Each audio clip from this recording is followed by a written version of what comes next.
This is Daniel Gopal for Eat, Sleep, Boxing, Repeat. It's an absolute pleasure to be joined all the way from Jeddah, former WBO Cruiserweight Champion of the World and now stalwart of British punditry, Johnny Nelson. Johnny, how's the kingdom treating you so far? It's been all right. Food's been good. Weather is ridiculous, but it's all right. It's nice seeing a lot of familiars from back home.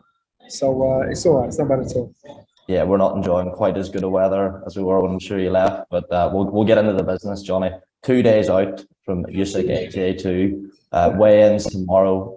The weight's been a sort of topic of conversation, sort of more on the side of Alexander Usyk. We've seen photos and videos where he's maybe looked a bit heavy. You're obviously out in Jeddah, as we say. You've been up close and personal with Usyk. What do you think we're going to see from both fighters, but in particular Usyk? Do you think there's a chance he's going to come in a bit heavier than that first fight? Don't be surprised if he and AJ's weight are very close, a lot closer than they were before.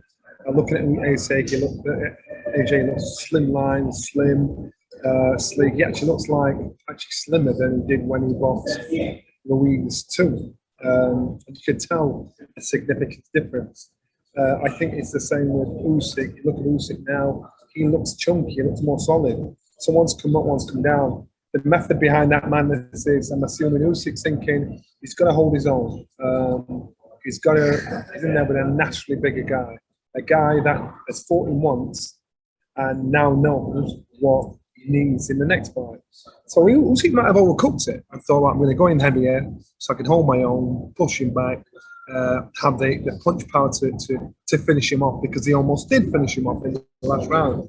For AJ, he knows he's got to throw everything in a calculated manner and the kitchen sink. So to me, I think he's got to get on Usyk, get on him quick, try and hit him hard, not think twice about the shot, let the shot go instinctively. And that's sort of been a problem with AJ. But then when he lets the shot go, it's an instinctive movement. This is what he needs to do consistently. Let the instinctive shots go. Don't wait for Usyk to stop in a spot and let the shot go, because he's not going to get it. He's got to anticipate Usyk's movement. And he may miss 3 out of 10. He may miss 4 out of 10. But it's just getting that time and getting that movement. And the problem was last time, he got to the stage where AJ just wasn't letting the shot go because it needed Usyk to stop that split second. Now what he needs to do is anticipate Usyk's movement. For Usyk, what does he have to change? What will his team say? He doesn't have to change anything.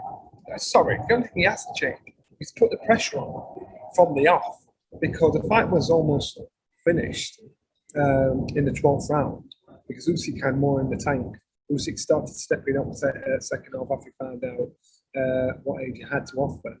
AJ was getting caught with some silly shots, but from that southpaw style, it's very hard to negate if you're not used to working with southpaws. Now, how does this come about now? How does it make a difference in this fight? AJ's team know that he's capable of knocking him out. AJ's naturally ahead, stronger, bigger punching guy. He didn't use his big. He tried to match Usyk for Usyk. He learned a harsh lesson with a big gamble, and the gamble didn't pay off. That's it. He has a chance he had the chips his warning, he had the chance now to go back and try again. So with having a chance to go back and try again, he will go in there and now he knows what he has to do. Let the shots go. And I don't mean crowd him and just run into shots. I mean bully him, manhandle him, lean on him. Fight is just not about touching your skin. Fight is all about getting up close and personal, using your body weight, invading that personal space, pushing the man off balance, and then hitting him. And to the point where the referee's almost telling you off, but you're not actually cheating. You're not being orthodox. For Usyk, has to change nothing. Everything works. So what can his coach say? What did he do wrong? What did he do wrong? Should have stepped on it earlier. So that's why this fight, neither Usyk's camp or AJ's camp believe it's going to go the distance. But this will be so much more exciting than the last fight, because both fighters are now familiar with each other. As they say, familiarity breeds contempt. That's what says these two guys. You touched on there what you sort of feel Anthony Joshua needs to do. I think the consensus is he does need to be a bit more aggressive and, you know, not go into a boxing match with Alexander Usyk again. But I think one of the things that's came up a lot when talking about AJ's mentality and mindset and going back to the sort of old Anthony Joshua we saw before that, you know, the first Ruiz loss.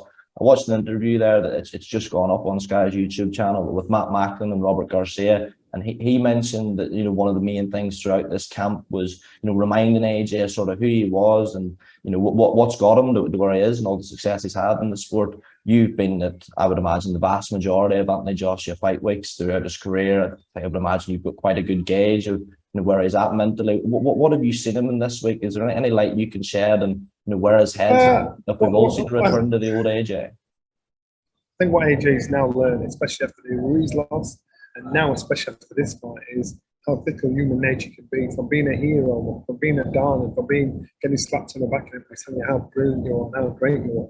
Now all of a sudden everybody's Angelo Dundee, they know more about boxing than you are. So they're all telling him how bad he was and what he should have done. So now he's got to the stage where he's thinking, I'm cutting you all out. I'm not listening to any of you. I'm not following anybody on social media. You know, I'll do it for commercial purposes, but I get on my job. His team's reduced, so he's got boxing people around him. He has now become more focused. The one thing that people seem to not give credit for is this: the fact that you've been boxing since 18. His achievements in that space of time are ridiculous. Yeah. Are ridiculously high for what he doesn't know, for the wisdom he doesn't have, for the things that he's achieved. He's not getting credit where credit's due. Now, people like Usyk, something like the Olympics before the Olympics, AJ was in. He's steeped in experience and wisdom and numbers, and so AJ went in there with a guy that had a lot more experience than him, but AJ had more professional success, or was heavyweight than he had. Usyk unified the titles because the opportunities there were for the Super Series to do that at cruiserweight. He stepped up to heavyweight. I knew looking at this guy's Eric Barron. This guy's like the Don. At heavyweight, has he been as effective as in control at heavyweight? Not yet. We've not seen it yet. And they'll grow into that. Evander Holyfield, Marco Mora. These guys were all criticised when they dropped them from light heavy and cruiserweight to heavyweight until they filled out. This is a hard ask for Anthony Joshua, but not an impossible one. What I'm saying is, again, I'll go back to the point that he started boxing at 18 years old. Little expensive. You give this man instructions, and once he executes them then he gets a success.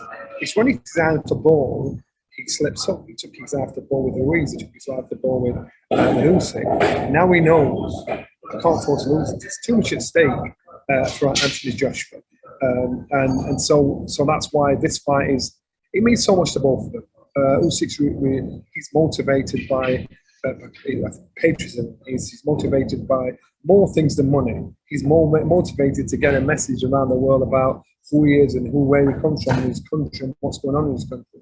And so you've got two guys that are motivated by everything but money. So this, to me, will be so much at stake for both fighters. It's so exciting, so desperate. These guys are big stadium fighters. These guys are fighters that know what they have to do, what success feels like. They taste the success. They've been to the top of the mountain. AJ wants to get back there again, and Usyk wants to stay there. It almost feels as if, like, a lot of people have the view that there's like a time limit on AJ in this fight. If he doesn't put a serious dent in Usyk after 5-6 rounds, that he's in deep trouble down the stretch, and his chances of winning the fight are almost gone. I think even Eddie Hearn said something to that effect.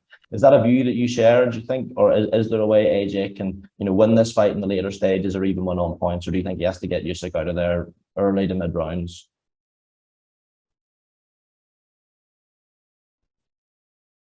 Okay, so you broke up a little bit. I kind of figured out what you did say. And yes, it's important that AJ capitalizes on this fight from the off.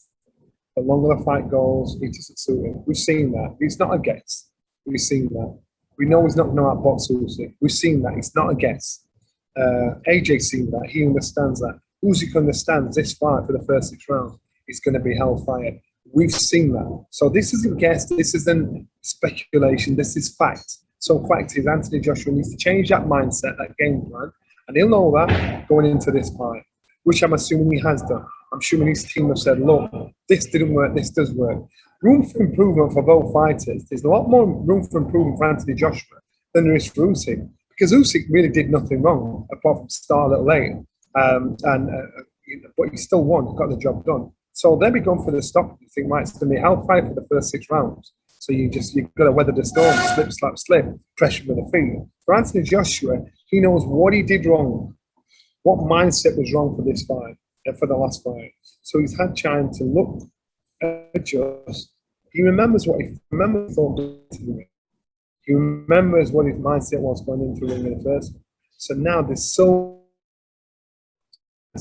fighters have learned so much more from the first fight. But yeah, I don't see it, and nobody sees it going the distance. This is the heavyweight boxing scene. It might go earlier than you expect, but I don't see it going past 8 rounds. Right, with that in mind, and the fact I'm sure you're very busy, just one last one for me, Johnny. If I've got a tenner to put a bet on, what should I put it on? What's your prediction for this fight? Of course, common sense would tell you to go down as Anna Usyk on past performances, on talent, on depth of wisdom and knowledge.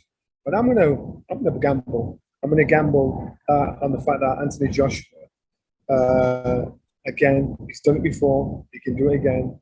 Anthony Joshua can find a way to find that punch because he just needs to land. He's the biggest concussive puncher out of the two of them. He understands that's what it is. So out of all those minutes when he's in the ring fighting, he just has to land once, and then from that he needs to capitalize on it. So as long as Anthony Joshua listens to instructions, as long as Anthony Joshua does what has to be done, which is jump on him early and not hold off him, I would say Anthony Joshua beats him by a knockout. Johnny Nelson, sounds good to me. Thanks very much for your time. Enjoy the rest of the fight week. Enjoy the fight Saturday night, and hopefully speak to you again soon. Cheers, Johnny.